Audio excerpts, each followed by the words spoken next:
नमस्कार दर्शक बंधु चलतु नजर पकाइबा आज सकाळर केतोटी गुरुत्वपूर्ण खबर उपरे सेथिपई वीडियोटी को शेष पर्यंत देखा मोर अनुरोध। वीडियोटी भल लगे वीडियोटी को लाइक करी चैनल को सब्सक्राइब करी कमेंट माध्यम जनातु आपण माने आम वीडियो केउ जिल्लारू देखुछंती। चलतु आज सकाळर खबर उपरे नजर पकाइबा। आजिर प्रथम खबर कमिला सुना दर मे 26 अर्थात सोमवार ह्रास पाई सुना दाम।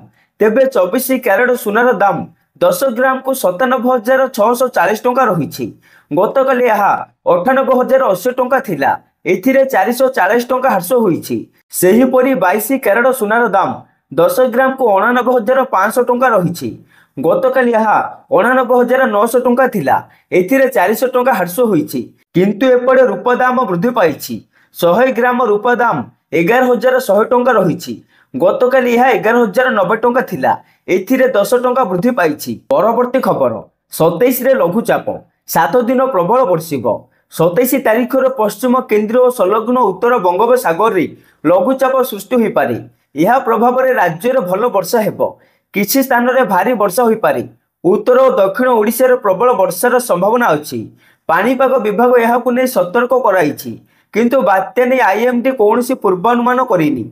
किंतु सोशल मीडिया रे बात्या हेबा नै अनेक गुजब बुलुछि। यहाकु कहीं विश्वास करंतु नाही बोली से अपील करिसंती। परवर्ती खबर भुवनेश्वर रे चलिबा हाइड्रोजन बस। यह द्वारा कमिबो डीजेल बस व्यवहार। प्रारंभिक भावे 3टी हाइड्रोजन बस चलिबो। सेपटे हाइड्रोजन प्रस्तुत पई सूरज वाटर व्यवहार हेबो। ए नै एमओ सरिथिबा सूचना दैछंती गृह और नगर उन्नयन मंत्री कृष्णचंद्र महापात्र। परवर्ती खबर ताश खेलाड़ी बड़ खबर। कारण भारतर सुप्रीमकोर्ट एक गुरुत्वपूर्ण राय कहते जे जुआ बिना केवल मनोरंजन पर ताश खेलिबा नैतिक पतन बा अर्थनैतिक कार्य नुहे। अर्थात जदि ताश खेल मनोरंजन पर खेला जाउछि एवं एथिरे जुआ बा आर्थिक कारोबार जड़ित नहीं तेबे एहाकु अनैतिक बा आईनगत भावे निषिद्ध करा जाय परिबो नहीं। परवर्ती खबर राज्यर समस्त कॉलेज विश्वविद्यालय को यूजीसी निर्देश वेबसाइट रे रहिबो समस्त तथ्य। हाँ आज्ञा एणिके समस्त कॉलेज विश्वविद्यालय वेबसाइट ठीक भाव परिचालित कर प्रतिटी सूचना रहिबो। एपरिक पब्लिक सेल्फ डिस्क्लोजर बाध्यतामूलक हेबो। एपरि निर्देश देइछि विश्वविद्यालय अनुदान आयोग यूजीसी। परवर्ती खबर एणिके ऊपर नुहे तले जीव मेट्रो। मेट्रो को अंडरग्राउंड बा माटी तले नेबाकू सानी योजना करिसेंती राज्य सरकार। मेट्रो पर नुआ अलाइनमेंट तैयारी पई मुख्यमंत्री निर्देश देइछंती। एथिपई पूर्त विभाग और नगर उन्नयन विभाग नुआ अलाइनमेंट प्रस्तुत काम आरंभ करिसेंती बोली पूर्त मंत्री पृथ्वीराज हरिचंदन सूचना देइछंती। परवर्ती खबर कोरोना को नहीं आसिला बड़ अपडेट। भारत रे कोविड-19 मामला पुणी थरे वृद्धि पाइबारे लागिछि। देश रे बढ़ुछि कोविड आक्रांतक संख्या। आज सकाळ 8टा सुधा सक्रिय आक्रांतक संख्या 1009 पहुंची। ए नै स्वास्थ्य मंत्रालय पक्षरु सूचना दिया जाइछि। सेपटे स्वास्थ्य मंत्रालय सद्यतम रिपोर्ट अनुसार केरल रे संक्रमण संख्या सर्वाधिक रही। जोंठारे 400 नूतन मामला सहित राज्य रे सक्रिय मामलार संख्या 273 को पहुंची। परवर्ती खबर ओडिशा को घारिछि कुष्ठ भय। गत 6 वर्ष रे राज्य रे मोट 43,711 नुआ कुष्ठ रोगी चिन्हट होइछंती। केवल सुस्थ व्यक्ति नुहे भिन्नक्षम और शिशु को मध्य कुष्ठ आक्रांत करुछि। कोरोना पर परे एही संख्या बढ़ुथिबारु राज्य स्वास्थ्य विभाग एहाकु नै चिंता प्रकट करिछि। परवर्ती खबर भारत फोरकास्ट सिस्टम रो शुभारंभ। एणिके पंचायत स्तर रे हेबो पाणीपागर पूर्वानुमान। एथिपई लॉन्च होछि भारत फोरकास्ट सिस्टम। एही सिस्टम द्वारा प्रति 6 किलोमीटर रेंज रे पाणीपागर हेबो सठिक आकलन। दिल्ली विज्ञान भवन रे अनुष्ठित एक स्वतंत्र कार्यक्रम रे एही मॉडल शुभारंभ करिसेंती केंद्र मंत्री डॉक्टर जितेंद्र सिंह। परवर्ती खबर +2 पास करथिले नियुक्ति सुजोग। Central industrial security force CISF रे 403 हेड कांस्टेबल पोस्ट रे नियुक्ति पई विज्ञप्ति प्रकाश पाइछि। जेउथिरे कि युक्त 2 पास करिथिबा आशायी माने आवेदन करि परिबे। तेबे ही पोस्ट पे आवेदन करिवार शेष समय सीमा रही जून 6 तारीख। तेणु आपण माने जदि एही पोस्ट पे आवेदन करिबाकू चाहुछंती तेबे तुरंत एथिपई आवेदन करि दियंतु। परवर्ती खबर पुनी एफडी रो सुधार को ह्रास कला HDFC bank. RBI repo rate ह्रास करिबा परे देशर अनेक बैंक निजर एफडी सुधार कमाइबारे लागिछंती।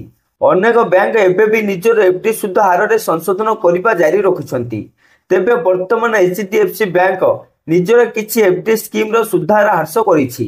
HDFC ବ୍ୟାଙ୍କ ସୁଧ ଦରରେ 20 ବେସିସ୍ ପଏଣ୍ଟ ଅର୍ଥାତ 0.20% ପର୍ଯ୍ୟନ୍ତ ସୁଧହାର କମାଇଛି। ତେବେ HDFC 3 କୋଟି ଟଙ୍କାରୁ କମ୍ ଏଫଡି ପାଇଁ ଏହି ପରିବର୍ତ୍ତନ କରିଛି। ପରବର୍ତ୍ତୀ ଖବର, ମୁସଲିମ ଦେଶ ସାଉଦି ଆରବରେ ମିଳିବ ମଦ। ଦୀର୍ଘ 73 ବର୍ଷ ପରେ ବଦଳିଲା ନିୟମ। ସାଉଦି ଆରବ ଏହାର କଠୋର ସରିଆ ଆଇନ ପାଇଁ ଜଣାଶୁଣା। ତଥାପି ଏହି ଦେଶ ଏକ ବଡ଼ ପରିବର୍ତ୍ତନ ଆଡ଼କୁ ଗତି କରୁଛି। ଯେଉଁ ଦେଶରେ ଗତ 73 ବର୍ଷ ଧରି ମଦ ସମ୍ପୂର୍ଣ୍ଣ ନିଷିଦ୍ଧ ଥିଲା, 2026ରୁ କିଛି ନିର୍ଦ୍ଦିଷ୍ଟ ସ୍ଥାନରେ ମଦ ବିକ୍ରୟ ଏବଂ ସୀମିତ ସେବନକୁ ଅନୁମତି ଦିଆଯିବ। ସାଉଦି ଆରବର ଭିଜନ 2030 ଯୋଜନା ଅଧୀନରେ ଏହି ନିଷ୍ପତ୍ତି ନିଆଯାଇଛି। ପରବର୍ତ୍ତୀ ଖବର, 107 ବର୍ଷର ରେକର୍ଡ ଭାଙ୍ଗିଲା ମୁମ୍ବାଇ ବର୍ଷା। ଦେଶର ବାଣିଜ୍ୟ ନଗରୀ ମୁମ୍ବାଇ ବେହାଲ ହୋଇପଡ଼ିଛି। ଯେଉଁଠି ନଜର ପଡ଼ୁଛି ସେଠି ଖାଲି ପାଣି ହିଁ ପାଣି। ରାଜରାସ୍ତା, ଘରଦ୍ୱାର ସବୁଠି ଆଣ୍ଠୁଏ ପାଣି ଜମାଟ ବାନ୍ଧିଛି। ରାସ୍ତାରେ ଯାନବାହନ ଗଡ଼ିବା ବଦଳରେ ଢେଉ ଭାଙ୍ଗୁଛି ବର୍ଷା ପାଣି। 24 ଘଣ୍ଟା ଚଳଚଞ୍ଚଳ ରହୁଥିବା ମୁମ୍ବାଇ କିଛି ଘଣ୍ଟା ପାଇଁ ଠପ୍ ହୋଇପଡ଼ିଛି। ରବିବାର ରାତିରୁ ଆରମ୍ଭ ହୋଇଥିବା ବର୍ଷା ସୋମବାର ମଧ୍ୟ ଜାରି ରହିଛି। ପରବର୍ତ୍ତୀ ଖବର, ଶିକ୍ଷକମାନଙ୍କର ଦାବି ପୂରଣ ନହେଲେ ଆନ୍ଦୋଳନକୁ ଓହ୍ଲାଇବେ ପ୍ରାଥମିକ ବିଦ୍ୟାଳୟ ଶିକ୍ଷକ ସଂଘ। ପ୍ରାଥମିକ ବିଦ୍ୟାଳୟ ଶିକ୍ଷକ ସଂଘ କେନ୍ଦ୍ରାପଡ଼ା ତରଫରୁ ଶିକ୍ଷକମାନଙ୍କର ବିଭିନ୍ନ ସମସ୍ୟା ନେଇ ଏକ ସଭା ସାନ୍ଧ୍ୟ ମହାବିଦ୍ୟାଳୟ ପରିସରରେ ଜିଲ୍ଲା ସମ୍ପାଦକ ଅକ୍ଷୟ କୁମାର ପଥଳଙ୍କ ଅଧ୍ୟକ୍ଷତାରେ ଅନୁଷ୍ଠିତ ହୋଇଯାଇଛି।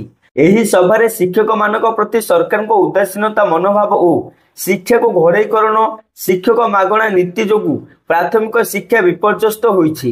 ତେଣୁ ମୁଖ୍ୟମନ୍ତ୍ରୀ ମୋହନ ଚରଣ ମାଝୀ, ଶିକ୍ଷାମନ୍ତ୍ରୀ ଓ ସଚିବମାନଙ୍କୁ ଶିକ୍ଷକମାନଙ୍କର ସମସ୍ୟା ପୂରଣ କରିବାକୁ ନିବେଦନ କରାଯାଇଛି। ନଚେତ ଆଗାମୀ ଦିନରେ ସମଗ୍ର ରାଜ୍ୟରେ ଆନ୍ଦୋଳନ କରାଯିବ ବୋଲି ଶିକ୍ଷକ ସଂଘ ସଭାରେ ସ୍ଥିର କରାଯାଇଛି ବୋଲି ଜିଲ୍ଲା ସମ୍ପାଦକ ଅକ୍ଷୟ କୁମାର ପୋଥଳ ପ୍ରକାଶ କରିଛନ୍ତି। ପରବର୍ତ୍ତୀ ଖବର, କେନ୍ଦୁଝରରେ ଶିକ୍ଷକଙ୍କ କଳା କାରନାମା। A1 ଗ୍ରେଡ୍ରେ ପାସ୍ କରାଇଦେବେ କହି ଛାତ୍ରୀଙ୍କୁ କଲେ ଦୁଷ୍କର୍ମ। ସୂଚନାରୁ ଜଣାଯାଇଛି ଯେ ନନ୍ଦୀପଡ଼ା ଥାନା ବ୍ରାହ୍ମଣୀକଳା ସ୍ଥିତ ତାରିଣୀ ଠାକୁରାଣୀ ବିଦ୍ୟାଳୟ ପରିସରରେ 2 ଜଣ ଶିକ୍ଷକ ଛୁଟି ଦିନରେ କିଛି ଛାତ୍ରଛାତ୍ରୀଙ୍କୁ କୋଚିଂ ଦେଉଥିଲେ। ପ୍ରଧାନ ଶିକ୍ଷକ ଭାଗୀରଥୀ ଛାତ୍ରୀଙ୍କୁ କହିଲେ, ମୋ କଥା ଯଦି ମାନିବୁ ତୋତେ A1 ଗ୍ରେଡ୍ରେ ପାସ୍ କରାଇଦେବି ବୋଲି କହି ସମ୍ବେଦନଶୀଳ ଅଙ୍ଗରେ ହସ୍ତ ସଞ୍ଚାଳନ କରିବା ସହ ଦୁଷ୍କର୍ମ ଉଦ୍ୟମ କରିଥିଲେ। କିନ୍ତୁ ଛାତ୍ରୀ ଜଣକ କାନ୍ଦି କାନ୍ଦି ଘରକୁ ପଳାଇ ଆସି ଏ ସମ୍ପର୍କରେ ପରିବାର ଲୋକଙ୍କୁ ଜଣାଇଥିଲେ। ଏବେ ପୋଲିସ ଖୋଜୁଥିଲା ବେଳେ ଅଭିଯୁକ୍ତ ଫେରାର ଅଛନ୍ତି। ପରବର୍ତ୍ତୀ ଖବର, ୟୁକ୍ରେନ ଉପରେ ରୁଷିଆର ସବୁଠୁ ବଡ଼ ଏୟାର ଷ୍ଟ୍ରାଇକ୍। ତୀବ୍ର ନିନ୍ଦା କଲେ ଡୋନାଲ୍ଡ ଟ୍ରମ୍ପ। କାରଣ ରୁଷିଆର ବଡ଼ ଏୟାର ଷ୍ଟ୍ରାଇକ୍ରେ ୟୁକ୍ରେନର ମହିଳା ଶିଶୁ ସମେତ 13 ଜଣଙ୍କର ମୃତ୍ୟୁ ହୋଇଥିବା ସୂଚନା ରହିଛି। ସେପଟେ ରୁଷିଆର ଏପରି ରାତି ଅଧୀଆ ଏୟାର ଷ୍ଟ୍ରାଇକ୍କୁ ତୀବ୍ର ନିନ୍ଦା କଲେ ଆମେରିକା ରାଷ୍ଟ୍ରପତି ଡୋନାଲ୍ଡ ଟ୍ରମ୍ପ। ଆଉ ଏହା ହେଉଛି ୟୁକ୍ରେନ ବିରୁଦ୍ଧରେ ରୁଷିଆର ସବୁଠୁ ବଡ଼ ଏୟାର ଷ୍ଟ୍ରାଇକ୍। ପରବର୍ତ୍ତୀ ଖବର, ସାମସଙ୍ଗକୁ ଧମକାଇଲେ ଟ୍ରମ୍ପ।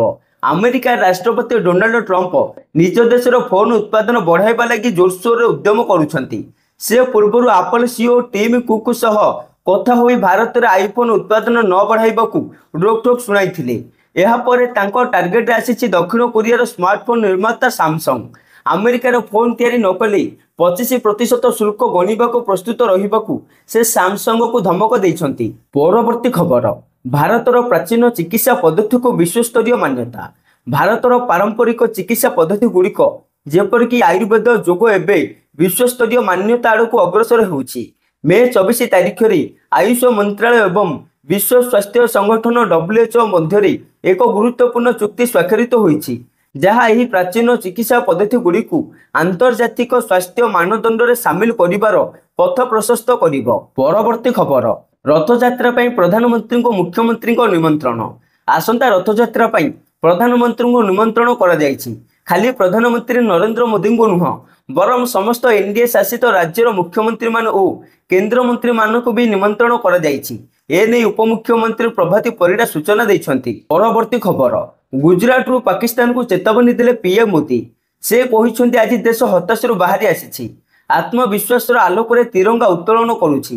ଯିଏ ଆମର ମା ଏବଂ ଭଉଣୀଙ୍କର ସିନ୍ଦୁର ପୋଛିବାକୁ ଚେଷ୍ଟା କରିବ ସେ ନିଶ୍ଚିତ ଭାବରେ ଧ୍ୱଂସ ହେବ।